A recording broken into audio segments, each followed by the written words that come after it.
तलादरा के माधवनगर आवासों से जुड़ी हुई बड़ी खबर सामने आई है, जहां पर दो लड़कियों ने आत्महत्या की है। आपको बता दें कि ये दोनों लड़कियां नाबालिग होने की खबरें सामने आ रही है। इन दोनों लड़कियों के परिवार इस वक्त मौके पर मौजूद है, तो वहीं पुलिस भी घटनास्थल पर पहुंच चुकी है। पुलिस की ओर से आगे की शिनाख्त की जा रही है और परिवार में शोक का माहौल बना हुआ है। वैसे आपको ये जानकारी भी दे दे कि एसीपी प्रणव कटारिया और उनका पूरा स्टाफ मौके पर है और आत्महत्या करने वाली दोनों लड़कियों का नाम पुष्पा और शीला बताया जा रहा है, जिसमें शीला की उम्र तकरीबन 14 साल के आसपास थी, तो वहीं पुष्पा की उम्र 12 साल के आसपास की बताई जा रही है।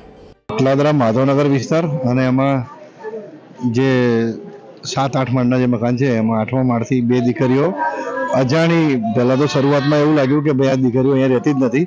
જે જોનાર નજરે જોનાર લોકોએ જોયું એ લોકોએ કીધું કે ભાઈ રહેતી નથી. હું તો બહાર હતો, ફોન આવ્યો અને પોલીસ તપાસમાં પછી ખબર પડી કે ભાઈ લોકો બહાર એમના મા બાપ વ્યવસાય કરે છે અને પેલા ઝુમ્મર ને બધું વેચે છે પાદરા રોડ પર જે એ લોકોની દીકરીઓ છે. કેવી રીતે આ ઇસ્યુ હજુ તો તપાસનો વિષય છે, પણ એમના ચપ્પલ પણ ઉપર ધાબા પરથી મળી આવ્યા છે અત્યારે.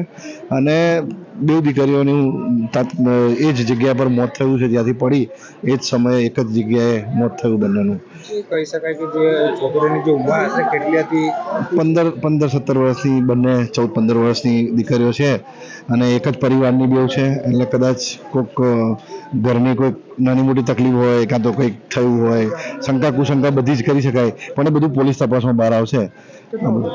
લગભગ 1 વાગ્યા પછીનો, 1:20 આજુબાજુ મારી પર ફોન હતો કે આવું અહીંયા બન્યું છે, એટલે 1 વાગ્યા પછીનો બનાવ છે.